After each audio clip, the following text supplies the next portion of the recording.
blandos sabemos o estamos viendo que están muy relacionados con la cultura y el comportamiento de la estructura organizacional. Aquí en este siguiente slide vemos un comparativo, ¿sí?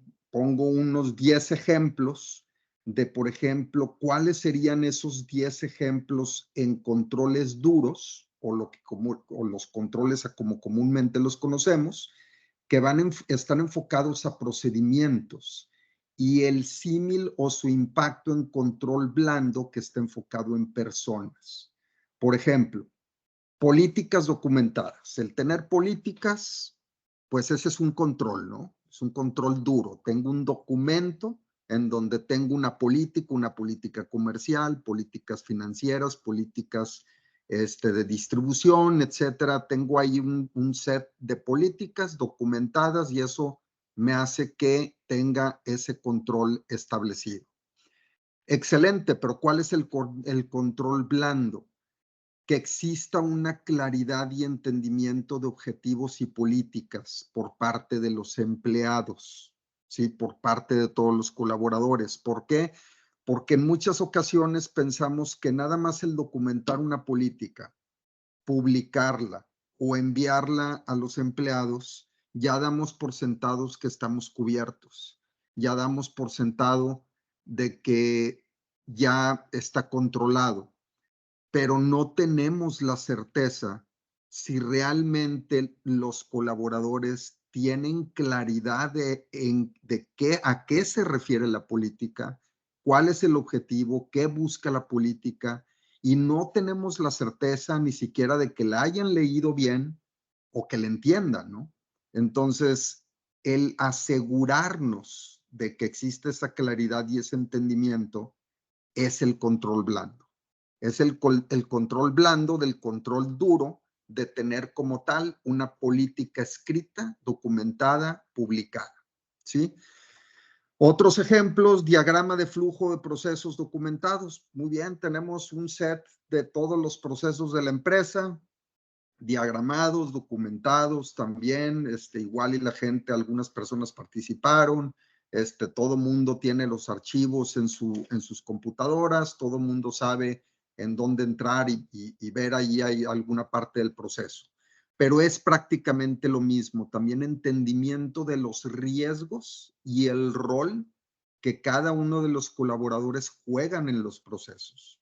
Podemos tener un proceso, pero pues en un proceso no lo hace nada más una sola persona, lo hacen muchas personas. No hay actividades que las hacen muchas personas, incluso de distintos departamentos o áreas.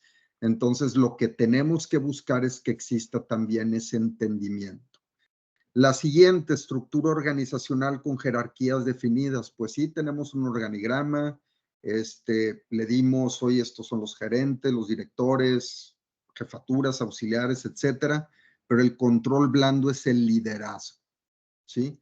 Existe un liderazgo bien definido, o sea, las jerarquías altas tienen el liderazgo necesario para poder llevar y transmitir y cascadear los objetivos a sus equipos, para poder llevarlo a sus equipos a lograr los objetivos trazados.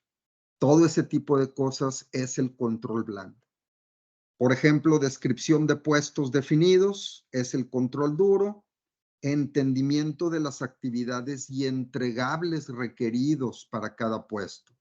Pues sí, tenemos la descripción de puesto, ¿verdad? Pero la descripción de puesto a veces no entra mucho detalle, ¿no? Entonces, ¿realmente el empleado, el colaborador, entiende lo que el jefe o lo que la dirección espera de su trabajo? O sea, ¿qué es el entregable que se espera que él al final de un proyecto, de un día, del mes, entregue? O sea, ya sea cuantitativo, cualitativo, etcétera. Entonces, a lo mejor no nos vamos a ir muy a detalle con ejemplos concretos, pero podemos ver, por ejemplo, porque si no, pues tenemos más material que cubrir, pero le pueden dar un vistazo también medidores de desempeño, los KPIs. Oye, pues también si no hay un apoyo entre la estructura organizacional entre las áreas, pues esos KPIs nunca van a mejorar. Una conciliación de saldos, el ambiente, que haya un ambiente apto para que se puedan llevar a cabo los controles duros, o sea, un ambiente apto tanto cultural como tecnológico, como que tenga los colaboradores todas las herramientas necesarias para llevar a cabo su trabajo. Un esquema de control y verificación de la integridad de las cifras, y como control blando, transparencia en las acciones y en la divulgación y entrega de información. Transparencia, eso es muy importante.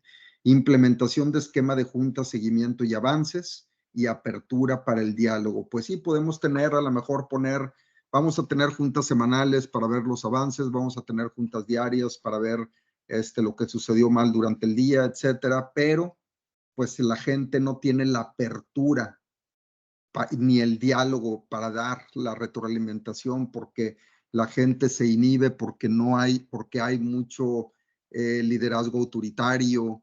Entonces la gente a lo mejor no se anima a abrir la boca, etcétera. Ese tipo de cosas son los controles blandos que hay que cuidar en las organizaciones.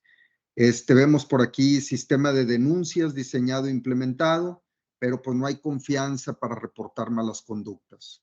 Implementación de controles diversos como conteos físicos, inventarios, matrices de autorización, etcétera, pero los colaboradores no son capacitados adecuadamente o no tienen las competencias requeridas para llevar a cabo estos trabajos, ¿no? Entonces, aquí quise poner nada más, digo, claro que hay miles de ejemplos más, ¿verdad? Pero quise poner unos ejemplos en donde yo creo que puede dar un poco de claridad de cuál es la diferencia de un control duro, que es el que estamos acostumbrados a ver, que es el papel, el documento, la prueba, la firma, el proceso, la política, etcétera, pero no estamos viendo todo lo demás.